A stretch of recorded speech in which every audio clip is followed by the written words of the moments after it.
Hello and welcome dear student, कैसे हैं आप सभी। उम्मीद करता हूँ आप सभी बहुत अच्छे होंगे। तो गाइस एक बार फिर से हम मिल गए हैं एक और सेशन के साथ। तो चलिए क्लास को स्टार्ट करते हैं। सबसे पहले मेरे बारे में, मेरा नाम है घनश्याम पारिक, जैसा कि आप जानते हैं, आपका फिजिक्स मेंटोर। और गाइस मैंने बहुत सारे स्टूडेंट जो हैं टीच किए हैं, जिसमें से बहुत सारे स्टूडेंट जो हैं वो ऑलरेडी गवर्नमेंट जॉब के अंदर हैं। यदि आप भी अपना गवर्नमेंट जॉब पाना चाहते हैं तो जुड़े रहिए मेरे साथ इस बेहतरीन सी क्लास के अंदर, इस बेहतरीन से प्लेटफॉर्म के ऊपर। ठीक है, देखिए यहाँ पर हमने क्या किया है, हमने कंप्लीट एसएससी सॉल्यूशन बैच जो है वो लॉन्च कर दिया है। तो आप हमारे साथ जुड़ सकते हैं कंप्लीट एसएससी सॉल्यूशन बैच के साथ, जहाँ पर आपको मिलेगी डेली 3 घंटे की live class, study material, daily class test, weekly assignment test, monthly exam based test, semester test. और देखिए ये सबसे अहम चीज़ है आपकी डाउट क्लियरिंग सेशन। ये जो आपका डिजिटल युग चल रहा है ना अभी, ठीक है, इसमें सबसे अहम जो और सबसे बड़ी जो दिक्कत है वो यही आ रही है कि बच्चों के डाउट जो है वो क्लियर नहीं हो पाते।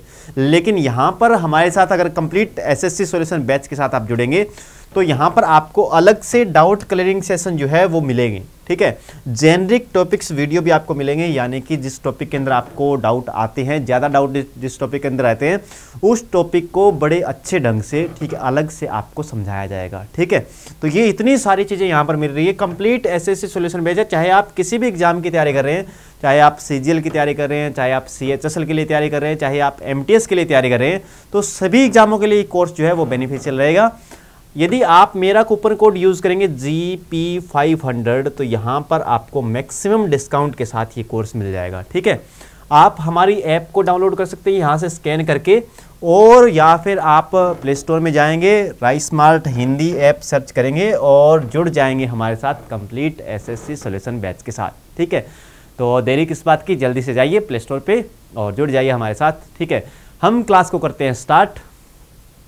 ये क्लास जो रहने वाली है आपकी जनरल साइंस की क्लास रहने वाली है। ठीक है, जनरल साइंस की क्लास हम करेंगे। चलिए देखिए क्लास का पहला क्वेश्चन आपके सामने, पहला क्वेश्चन जो है वो आपके सामने, जल्दी से सारे बच्चे कमेंट करके बताएंगे आंसर। ठीक है, आंसर क्वेश्चन आपसे क्या कह रहा है, if cross section area of aluminium wire, अगर एल्यूमिनियम वायर का क्रॉस सेक्शन एरिया जो है इज डबल्ड, एल्यूमिनियम वायर का क्रॉस सेक्शन एरिया डबल कर दिया गया है, and length remain same, length जो है वो सेम रखी गई है, इट्स रेजिस्टिविटी विल, इसकी रेजिस्टिविटी पे क्या फर्क पड़ेगा। तो ध्यान से देखिए, अगर यहाँ पर देखिए, यहाँ पर पूछ क्या रखा है, पहली बात तो ये आपको ध्यान रखना है, किसके बारे में पूछ रखा है, रेजिस्टिविटी के बारे में पूछ रखा है, यानी कि इसके बारे में पूछ रखा है, प्रतिरोधकता के बारे में पूछ रखा है। ठीक है, अब कुछ बच्चे होते हैं जल्दी के अंदर, और जल्दी के अंदर जो बच्चे होते हैं वो इसको प्रतिरोधकता न पढ़ के प्रतिरोध पढ़ते हैं, और आंसर क्या करते हैं, आंसर करते हैं कि अगर क्रॉस सेक्शन एरिया को डबल कर दिया गया तो रेजिस्टिविटी जो है वो क्या हो जाएगी, वो आपकी आधी हो जाएगी। ठीक है, लेकिन ध्यान रखना इस बात का कि यहाँ पर रेजिस्टेंस के बारे में न पूछकर किसके बारे में पूछा गया है, रेजिस्टिविटी के बारे में पूछा गया, प्रतिरोधकता के बारे में पूछा गया है। और आप सभी जानते हैं कि प्रतिरोधकता किसी भी कंडक्टर की लेंथ पे या क्रॉस सेक्शन एरिया पे डिपेंड नहीं करती है। ठीक है, यहां पर आपको नाम रेजिस्टिविटी की जगह स्पेसिफिक रेजिस्टेंस भी दे सकता था। देखिए स्पेसिफिक रेजिस्टेंस, स्पेसिफिक रेजिस्टेंस अगर नाम दे देता आपको, या फिर देखिए स्पेसिफिक रेजिस्टेंस और रेजिस्टेंस अगर सीधा आपको दिया गया है, ठीक है, अगर सीधा आपको रेजिस्टेंस दिया गया है और स्पेसिफिक रेजिस्टेंस दिया गया है, दोनों अलग अलग टर्म है आपकी। इसको आप बोलते हैं विशिष्ट प्रतिरोध। क्या बोलते हैं, विशिष्ट प्रतिरोध, यानी कि 1 मीटर लंबी जो आपकी वायर होती है जिसका cross section area 1 metre square होता है, उस वायर का जो रेजिस्टेंस होता है उसको क्या बोलते हैं आप, स्पेसिफिक रेजिस्टेंस बोलते हैं। और क्योंकि यहाँ पर पर्टिकुलर है 1 मीटर ही लेना है आपको, ठीक है, और 1 मीटर क्या होना चाहिए, 1 मीटर स्क्वायर क्या होना चाहिए, क्रॉस सेक्शन होना चाहिए। तो ये इसका स्पेसिफिक रेजिस्टेंस जो है उसके ऊपर लेंथ का या फिर वायर के क्रॉस सेक्शन एरिया का कोई प्रभाव नहीं पड़ता है, जबकि रेजिस्टेंस डिपेंड करता है। रेजिस्टेंस कैसे डिपेंड करता है, resistance R is equal to क्या होता है, रो एल अपॉन ए होता है, रो एल अपॉन क्या होता है, ए होता है। तो ध्यान रखेंगे रेजिस्टेंस जो है वो लेंथ पे भी डिपेंड करता है, क्रॉस सेक्शन एरिया पे भी डिपेंड करता है, लेकिन स्पेसिफिक रेजिस्टेंस जो है वो ना तो क्रॉस सेक्शन एरिया पे डिपेंड करता है और नए लेंथ पे डिपेंड करता है। ये डिपेंड करता है, स्पेसिफिक रेजिस्टेंस जो है वो डिपेंड करता है वायर के टेम्परेचर पे और दूसरा वायर के मटेरियल के ऊपर, ठीक है, कि वायर का मटेरियल कैसा है और वायर का टेम्परेचर क्या है, इन बातों पर डिपेंड करता है आपका स्पेसिफिक रेजिस्टेंस, ठीक है। जबकि रेजिस्टेंस जो है वो टेम्परेचर पे भी डिपेंड करता है, मटेरियल पे भी डिपेंड करता है, लेंथ ऑफ कंडक्टर पे भी डिपेंड करता है और एरिया ऑफ क्रॉस सेक्शन पे भी डिपेंड करता है। तो यहाँ पर आपको पूछा गया प्रतिरोधकता के बारे में, तो यहाँ पर कोई इफेक्ट नहीं पड़ेगा, रिमेन सेम, ठीक है, रिमेन सेम, यानी कि ए ऑप्शन जो रहेगा क्वेश्चन का राइट आंसर रहेगा। चलिए नेक्स्ट क्वेश्चन की तरफ हम बढ़ते हैं। आर्द्रता को मापने वाला उपकरण है, आर्द्रता को मापने के लिए कौन सा उपकरण यूज किया जाता है, ठीक है, यानी कि ह्यूमिडिटी को मेजर करने के लिए, ह्यूमिडिटी को मेजर करने के लिए कौन से इंस्ट्रूमेंट का आप यूज करते हैं। तो अगर आपको ह्यूमिडिटी मेजर करनी है तो यहां पर आप अगर हिंदी वाले टर्म की तरफ जाए, देखिए यहां पर एक नाम आपको दिखाई दे रहा है हाइग्रो, क्या नाम दिखाई दे रहा है, हाइग्रो, ठीक है। ये हाइग्रो या फिर हाइड्रो, ये नाम जहां कहीं भी आता है, ठीक है, हाइड्रो एक नाम होता है आपका हाइड्रो और एक नाम होता है आपका हाइग्रो। ये नाम, ये टर्म जो जहीं कहीं भी आती है इसका मतलब होता है पानी से रिलेटेड है। ये किससे रिलेटेड है, पानी से रिलेटेड है, ठीक है, यानी कि ये वाटर से रिलेटेड है। और ह्यूमिडिटी का मतलब है कि वाटर की मात्रा कितनी है, ठीक है, एटमॉस्फेयर के अंदर वाटर की मात्रा कितनी है, इसी को आप क्या बोलते हो, ह्यूमिडिटी बोलते हैं। क्या बोलते हैं, ह्यूमिडिटी बोलते हैं। तो सीधी सी बात है, यहाँ पर आपको ऑप्शन बी जो है वो क्या रहेगा, राइट आंसर रहेगा। यहाँ पर आप देख सकते हैं नमी मापक, ठीक है, हिंदी वाली टर्म जो है वो आपको क्लियरिफाई कर रही है कि नमी मापक ही होगा, ठीक है। यहाँ पर देखिए वायु वेग मापी, एनमोमीटर, एनमोमीटर से क्या मापते हैं आप, किसी वायु का अगर वेग आपको मापना है, ठीक है, विंड की स्पीड अगर मेजर करनी है आपको, तो आप एनमोमीटर का यूज करते हैं। हाइग्रोमीटर का यूज करते हैं ह्यूमिडिटी को मेजर करने के लिए। थर्मोमीटर, थर्मोमीटर का यूज देखो तापमापी, यहाँ पर आपको दिखा है थर्मो नाम कहीं भी आए, थर्मो का मतलब होता है हीट, थर्मो का मतलब क्या होता है, हीट से रिलेटेड, यानी कि तापमान को मापने के लिए किसका यूज करते हैं आप, तापमापी का यूज करते हैं। पायरोमीटर, पायरोमीटर एक डिवाइस होता है आपका जो किसके बेस पे काम करता है, रेडिएशन पे काम करता है। किस पे काम करता है, रेडिएशन पे काम करता है, ठीक है। और कौन सी रेडिएशन को ये मेजर करता है, इंफ्रारेड को। किसको मेजर करता है ये, इंफ्रारेड को, ठीक है। पायरोमीटर जो होता है वो किसी भी स्टार के टेम्परेचर को अगर आपको मेजर करना है, यानी कि बहुत हाई टेम्परेचर अगर आपको मेजर करना है, हाई टेम्परेचर, ठीक है, हाई टेम्परेचर अगर आपको मेजर करना है तो आप किसका यूज करते हैं, पायरोमीटर का यूज करते हैं। हाई टेम्परेचर का मतलब जैसे अगर सन की बात करें, सन का जो क्रीट होता है उसका टेम्परेचर कितना होता है, सन का बाहर का जो पार्ट होता है उसका टेम्परेचर होता है 6000 डिग्री सेल्सियस, और ये टेम्परेचर किससे मेजर किया गया है, पायरोमीटर से मेजर किया गया है। तो किसी भी स्टार के टेम्परेचर को अगर आपको मेजर करना है तो किसका आप यूज करेंगे, पायरोमीटर का यूज करेंगे। किसका यूज करेंगे, पायरोमीटर का यहाँ पर यूज करेंगे। चलिए नेक्स्ट क्वेश्चन आपके सामने है। 1 किलोवाट घंटा बराबर होता है, 1 किलोवाट घंटा, ये ध्यान रखना है आपको, किलोवाट घंटा। देखिए कई बार आपके सामने आता है वाट, वाट जो कि किसकी यूनिट होती है, पावर की यूनिट होती है। वाट किसकी यूनिट होती है, पावर की यूनिट होती है, ठीक है, ध्यान रखें, वाट जो होती है वो पावर की यूनिट होती है। लेकिन इस वाट के साथ जब भी समय दिया जाता है, ठीक है, देखिए इस वाट के साथ कोई टाइम दे दिया जाए आपको, ठीक है, वाट के साथ कोई भी टाइम दे दिया गया, जैसे आपको दे दिया गया वाट सेकंड, ठीक है, वाट सेकंड, या फिर आपको दे दिया गया वाट हावर, ठीक है, तो ये जो आपकी होती है वाट सेकंड, वाट हावर, ठीक है, या वाट के साथ अगर आपको टाइम दे दिया गया, किसकी यूनिट बनती है, ये होती है आपकी इलेक्ट्रिकल एनर्जी की यूनिट। किसकी यूनिट होती है, इलेक्ट्रिकल एनर्जी की यूनिट। और आपसे पूछा गया है 1 किलोवाट घंटा है, उसके अंदर कितनी एनर्जी होती है, ठीक है। तो ध्यान रखेंगे यहाँ पर 3.6 इंटू 10⁻⁶ जूल, ठीक है, 3.6 इंटू 10⁻⁶ क्या होती है, 6 जूल। 3.6 इंटू 10⁻⁶ जूल, ये जो होती है एनर्जी, इतनी एनर्जी होती है आपकी 1 किलोवाट हावर के अंदर, 1 किलोवाट हावर के अंदर। तो ध्यान रखेंगे, इसको कई बार आपको ऐसा लिखा मिलेगा 3.6 मेगा जूल, ठीक है, 3.6 मेगा जूल। तो मेगा का मतलब होता है 10⁻⁶, मेगा का मतलब क्या होता है, 10⁻⁶ से, ठीक है। तो याद रखेंगे, अच्छे से ध्यान रखेंगे। चलिए नेक्स्ट क्वेश्चन आपके सामने, ईएनटी चिकित्सकों द्वारा प्रयुक्त मुख्य दर्पण होता है, the head mirror used by ENT doctors, ठीक है। भाई डॉक्टर के द्वारा जो मिरर आपका यूज किया जाता है वो मिरर आपका कौन सा होता है, कॉनकेव मिरर होता है, कॉन्वेक्स मिरर होता है, या फिर आपका प्लेन मिरर होता है, या फिर प्लेनो कॉन्वेक्स आपका मिरर होता है। इस टाइप का तो मिरर है ही नहीं, ठीक है। तो यहाँ पर कॉनकेव मिरर होगा, कॉन्वेक्स मिरर होगा, या प्लेन मिरर होगा, इनमें से आपका एक आंसर बनेगा, या तो कॉनकेव हो सकता है, या कॉन्वेक्स हो सकता है, या प्लेन मिरर हो सकता है।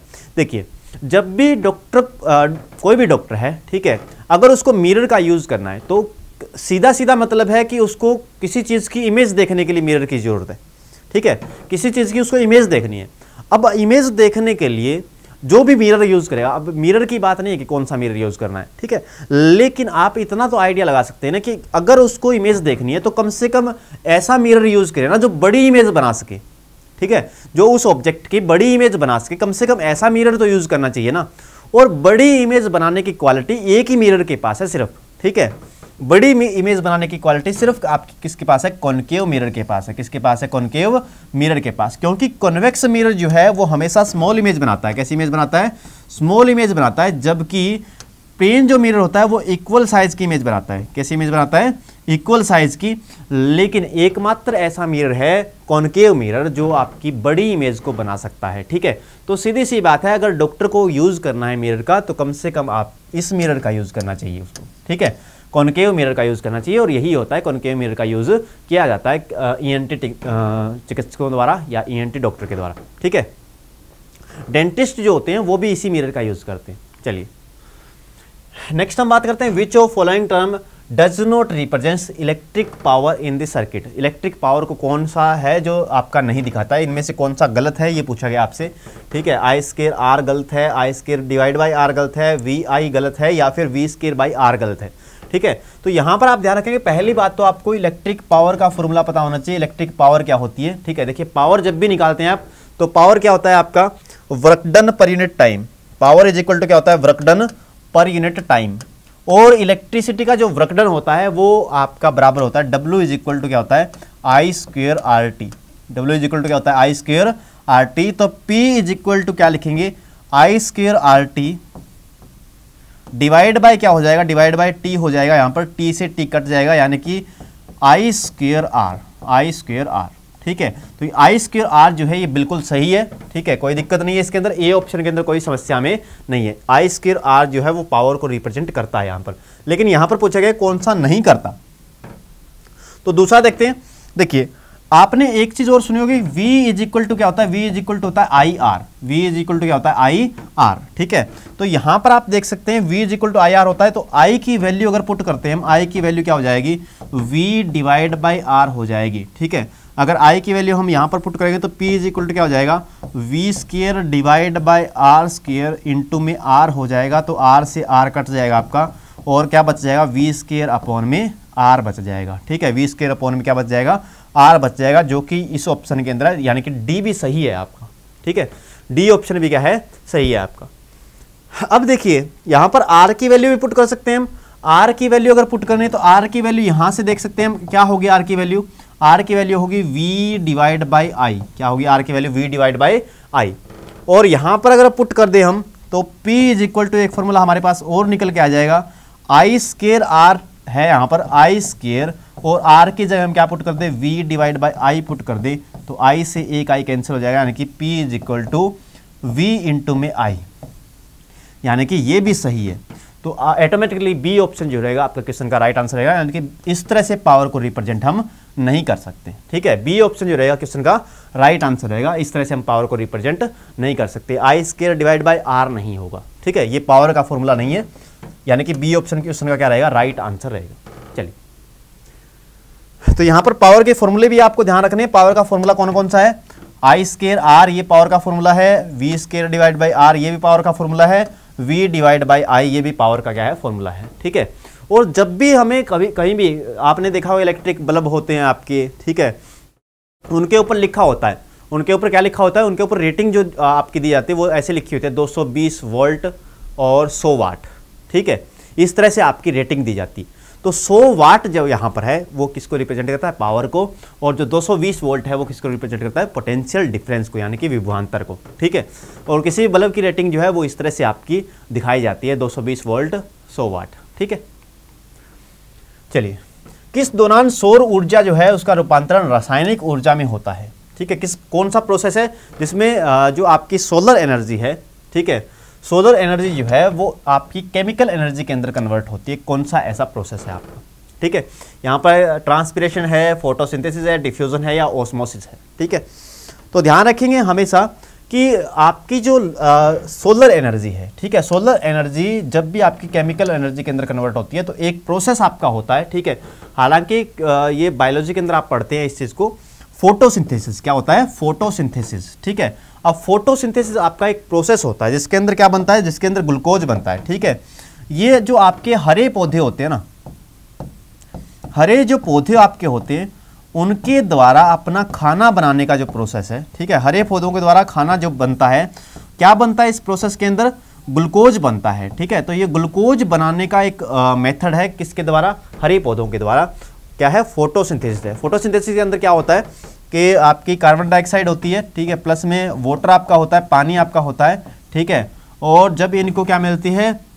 लाइट मिलती है, यानी कि यूवी रेडिएशन मिलती है, तो ये आपका C6H12O6 बना देते हैं, C6H12O6 बना देते हैं यहाँ पर, ठीक है।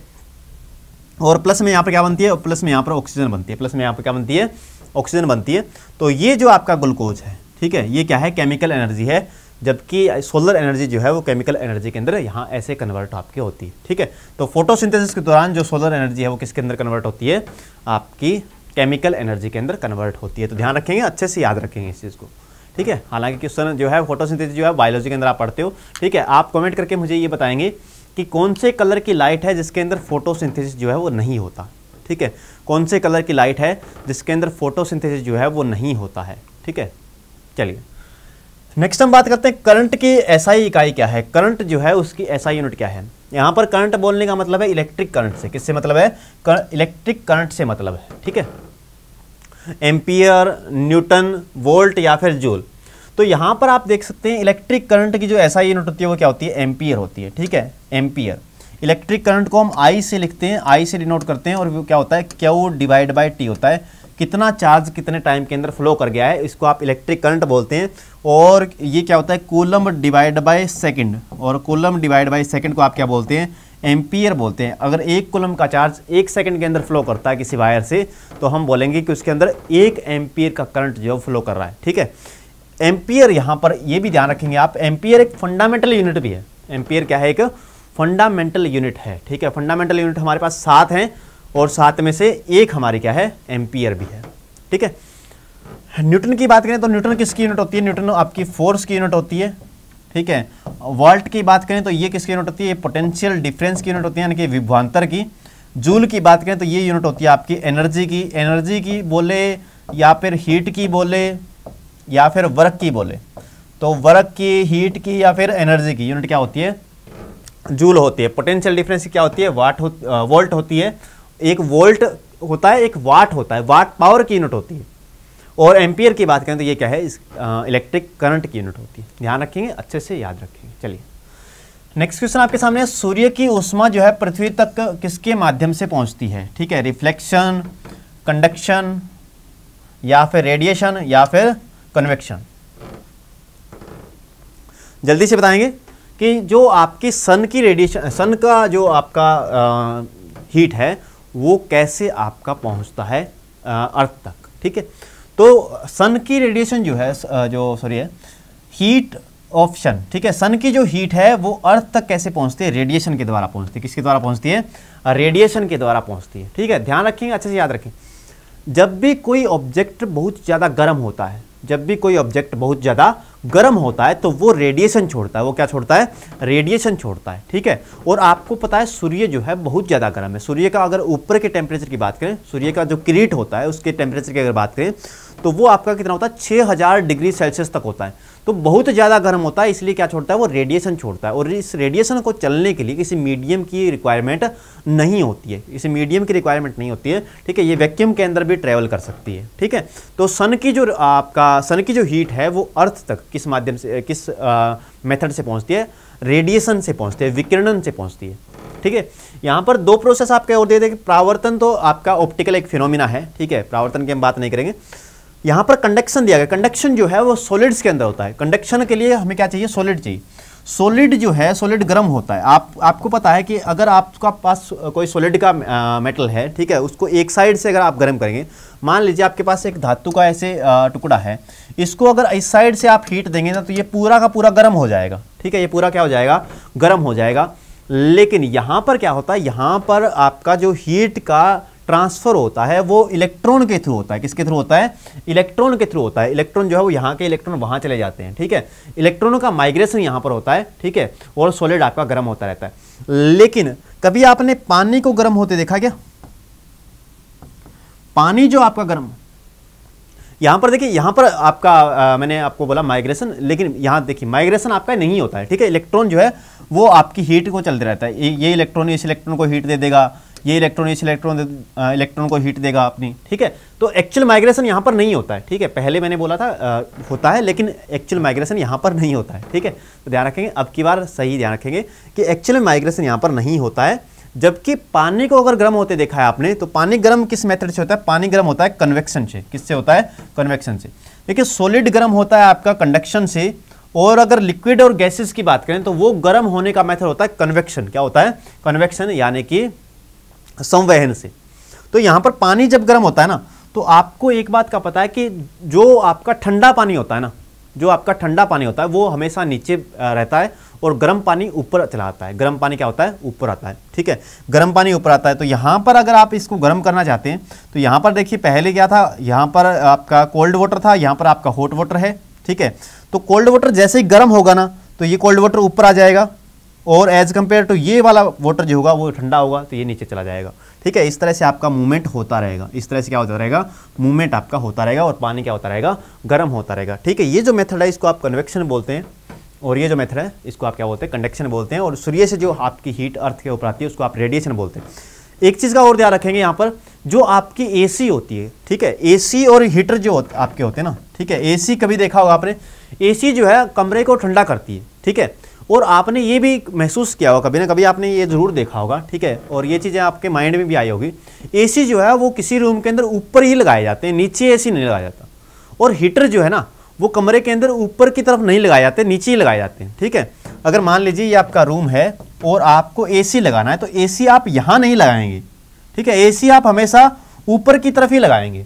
और हीटर अगर लगाना है आपको, यहाँ पर आप लगाएंगे एसी, और हीटर अगर लगाना है तो हीटर आप यहाँ पर लगाएंगे, ठीक है। हीटर आप नीचे की तरफ लगाते हैं और एसी ऊपर की तरफ लगाते हैं। क्यों ऐसा करते हैं? क्योंकि गर्म हवा हमेशा क्या रहती है? ऊपर रहती है, और ठंडी हवा हमेशा क्या रहती है? नीचे रहती है। ठंडी हवा नीचे रहेगी और गर्म हवा क्या रहेगी? ऊपर रहेगी। तो यहाँ पर जब आपने एसी लगाया है मान लीजिए, तो यहाँ पर गर्म हवा थी, और यहाँ पर क्या रहेगी? ठंडी हवा रहेगी। अब एसी जैसे ही इस हवा को ठंडी करेगी, ठीक है, तो ये हवा क्या चली जाएगी? नीचे चली जाएगी। अब ये हवा जो होगी एज कंपेयर टू इस हवा के, वो क्या होगी? गर्म होगी, तो ये ऊपर चली जाएगी, ठीक है। इस तरह से ठंडा होता रहेगा। लेकिन आपने सोच के चलो कि एसी आपने नीचे लगा दिया, एसी क्या लगा दिया? नीचे लगा दिया, तो नीचे की हवा तो ठंडी हो जाएगी, लेकिन ऊपर की हवा जो है, ऊपर का रूम जो है वो गर्म ही रह जाएगा, ठीक है। तो एसी को आप हमेशा ऊपर की तरफ लगाते हैं, और जो आपके हीटर होते हैं उसको नीचे की तरफ लगाते हैं। यही कारण होता है कन्वेक्शन। किससे एसी आपका रूम ठंडा करती है? किससे? कन्वेक्शन से।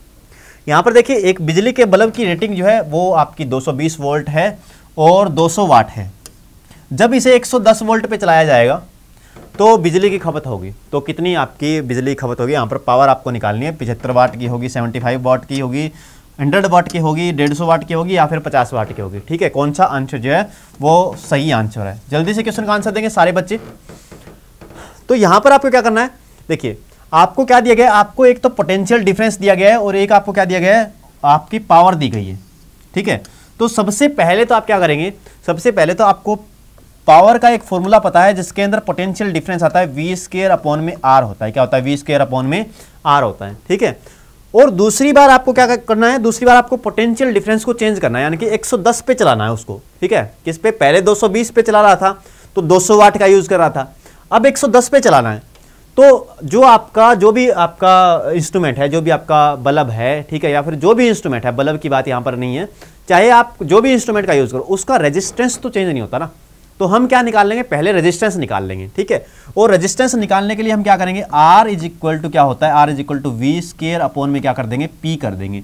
तो R यहां से हम निकाल लेंगे, v² में क्या करेंगे? P करेंगे। तो V की वैल्यू आपको 220 दिया गया है, तो यहां पर 220 गुना में क्या हो जाएगा? 220 हो जाएगा, 220 डिवाइड बाय P की वैल्यू यहां पर दी गई है 200 आपकी, ठीक है, तो 200 कर देंगे।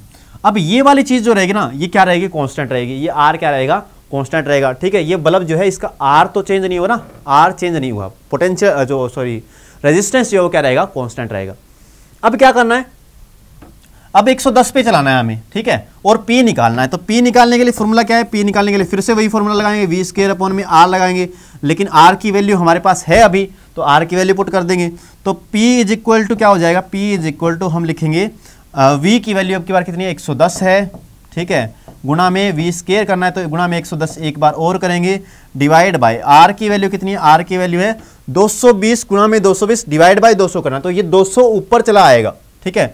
इस 200 को हम यहाँ पे लिखेंगे और नीचे क्या आ जाएगा, 220 गुणा में क्या आ जाएगा, 220 आ जाएगा। 1 0 से 1 0 कटेगा, 1 0 से 1 0 कट गया, 11 से ये 2 पे कटेगा और 11 से ये भी 2 पे कटेगा, 2 दूनी 4 होता है तो, और 4 5 20 होता है, तो ये 50 वाट, ठीक है। तो P की वैल्यू यहाँ पर क्या आई है, 50 वाट, ठीक है।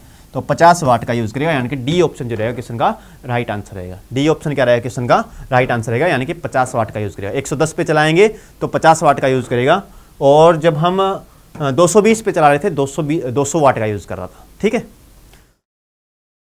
तो इस तरह से न्यूमेरिकल जो है वो काफ़ी देखने को मिलते हैं एसएससी की कोई भी एग्जाम के अंदर, ठीक है। तो हो सकता है अब की बार जो एग्जाम हो उसके अंदर आपको मिल जाए।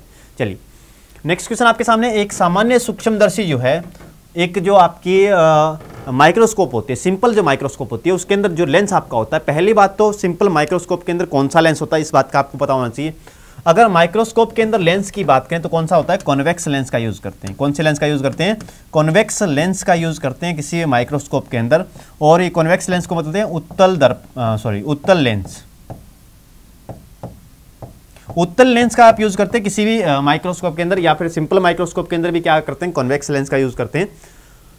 अब दिक्कत यहां पे है कि शॉर्ट फोकस का यूज करते हैं या फिर लॉन्ग फोकस का यूज करते हैं, ठीक है। तो सिंपल जो माइक्रोस्कोप आपके होती है उसके अंदर आपको क्या होता है, उसके अंदर आपको ऑब्जेक्ट जो पास के ऑब्जेक्ट हैं, जो पास के छोटे ऑब्जेक्ट हैं, उनको बड़ा देखना होता है, ठीक है। तो पास के ऑब्जेक्ट को अगर देखना है तो आप क्या करते हैं, शॉर्ट फोकल लेंथ का यूज करते हैं। किसका यूज करते हैं, शॉर्ट फोकल लेंथ का यूज करते हैं, यानी कि छोटी जो आपकी लघु जो फोकस दूरी है उस उत्तल लेंस का आप यूज करेंगे। शॉर्ट फोकस कॉन्वेक्स लेंस का आप यूज करेंगे, यानी कि ए ऑप्शन जो रहेगा क्वेश्चन का राइट आंसर रहेगा, ठीक है। ए ऑप्शन जो रहेगा क्वेश्चन का राइट आंसर रहेगा। जबकि अगर आपको दूर की चीजों को देखना है ना तो आप क्या करेंगे, लॉन्ग फोकस का यूज करेंगे, ठीक है। अगर दूर आपको देखना है तो आप लॉन्ग फोकस का यूज करेंगे, जबकि पास की चीजें देखनी है, पास की चीजें आपको बहुत बड़ी देखनी है, ठीक है। सिंपल माइक्रोस्कोप यही तो करता है, जैसे जो आपके घड़ी ठीक करने वाले होते हैं, ठीक है, या फिर जो छोटे इंस्ट्रूमेंट का काम करते हैं, ठीक है, मोबाइल का काम करते हैं, ये वाले जो होते हैं ना, ये सिंपल माइक्रोस्कोप रखते हैं, ठीक है। एक इस प्रकार का लेंस आपका होता है, ठीक है, इस प्रकार का गोल सा लेंस होता है, ऐसे हत्थे के अंदर फिट होता है वो, ठीक है। इसको आप सिंपल माइक्रोस्कोप बोलते हैं, सिंपल माइक्रोस्कोप। तो ये वाला लेंस जो है यूज़ करते हैं जो आपके जैसे वॉच का काम करते हैं या फिर छोटे जो इंस्ट्रूमेंट का काम करते हैं, ठीक है। इनको चीज़ों को क्या देखना होता है, बड़ा देखना होता है, तो किसका यूज़ करेंगे, शॉर्ट फोकस का यूज़ करेंगे यहाँ पर, ठीक है। चलिए नेक्स्ट क्वेश्चन आपके सामने, निम्न में से कौन सा उपकरण का उपयोग संभावित अंतर को मापने के लिए किया जाता है, यानी कि पोटेंशियल डिफरेंस को मेजर करने के लिए कौन से इंस्ट्रूमेंट का यूज किया जाता है। तो मैंने बहुत बार आपको बता दिया, वोल्टमीटर का यूज किया जाता है पोटेंशियल डिफरेंस को मेजर करने के लिए।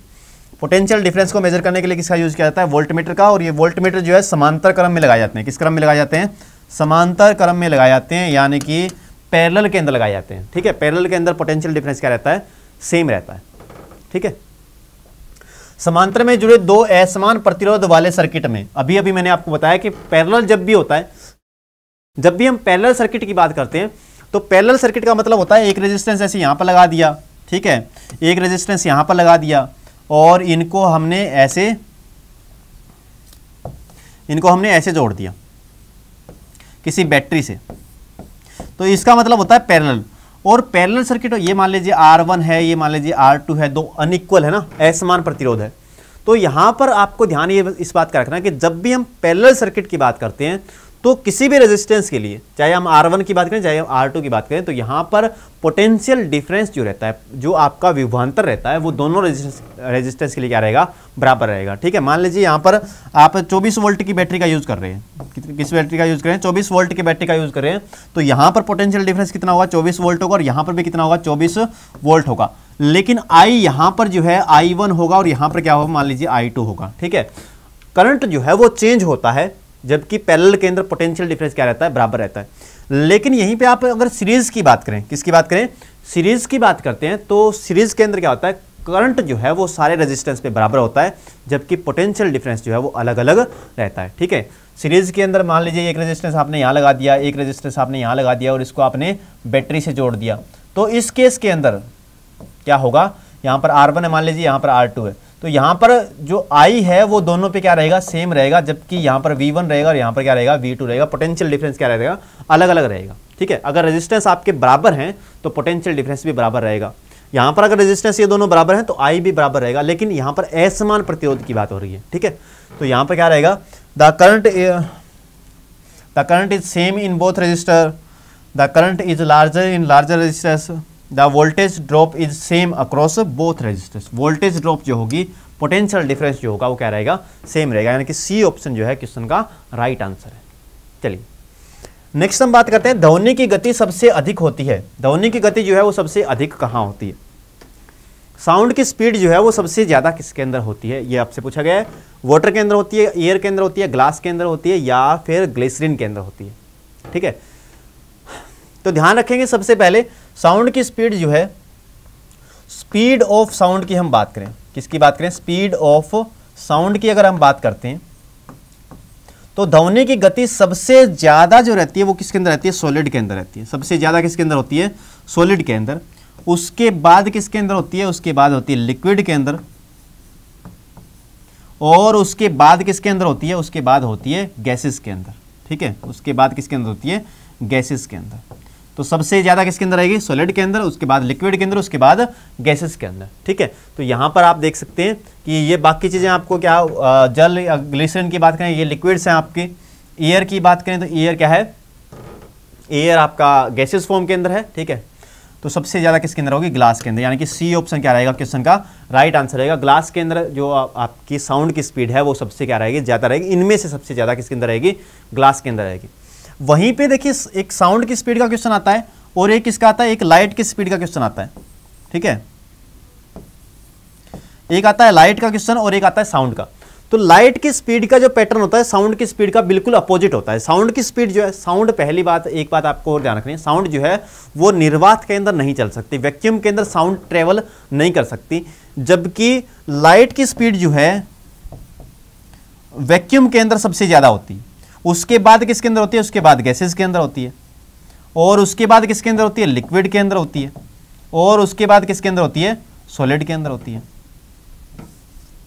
उसके बाद किसके अंदर होती है, सॉलिड के अंदर। सबसे कम जो लाइट की स्पीड होती है वो सॉलिड के अंदर होती है, जबकि सबसे ज्यादा किसके अंदर होती है, वैक्यूम के अंदर होती है। जबकि अगर साउंड की बात करते हैं तो सबसे ज्यादा किसके अंदर होती है, सॉलिड के अंदर, उसके बाद लिक्विड, उसके बाद गैसेस के अंदर, और वैक्यूम के अंदर साउंड जो है वो ट्रेवल नहीं कर सकती। साउंड क्या है, एक मैकेनिकल वेव है। साउंड कैसी होती है, एक मैकेनिकल वेव होती है। मैकेनिकल वेव और साउंड कैसी वेव है, लॉन्गिट्यूडनल वेव होती है। जबकि जो लाइट आपकी होती है वो ट्रांसवर्स वेव होती है। ठीक है, और कैसी होती है, नॉन मैकेनिकल वेव होती है। ठीक है, या फिर आप लाइट को इलेक्ट्रोमैग्नेटिक वेव भी बोल सकते हैं। इलेक्ट्रोमैग्नेटिक वेव होती है, नॉन मैकेनिकल वेव होती है। ठीक है, अब मैकेनिकल नॉन मैकेनिकल वेव से क्या मतलब है, तो मैकेनिकल वेव का मतलब जिसको चलने के लिए मीडियम की रिक्वायरमेंट होती है, और नॉन मैकेनिकल का मतलब जिसको चलने के लिए मीडियम की रिक्वायरमेंट नहीं होती है। ठीक है, अब लाइट, एक साइंटिस्ट थे जिन्होंने लाइट को भी मैकेनिकल वेव बोल दिया था। वो कौन थे, वो थे हाइगन। ठीक है, हाइगन ने कहा था कि लाइट भी एक मैकेनिकल वेव होती है, और उन्होंने इथरस थ्योरी दी थी अपनी।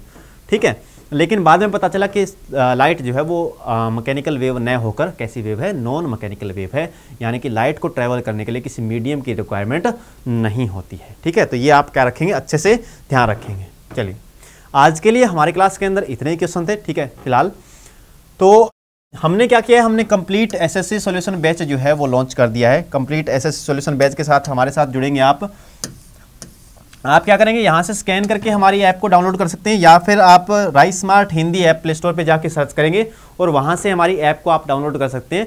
यहाँ पर आप हमारे साथ जुड़ेंगे कंप्लीट एसएससी सॉल्यूशन बैच के साथ, और यहाँ पर अगर मेरा कूपन कोड आप GP500 का यूज़ करते हैं तो मैक्सिमम डिस्काउंट के साथ ये कोर्स आपको मिल जाएगा।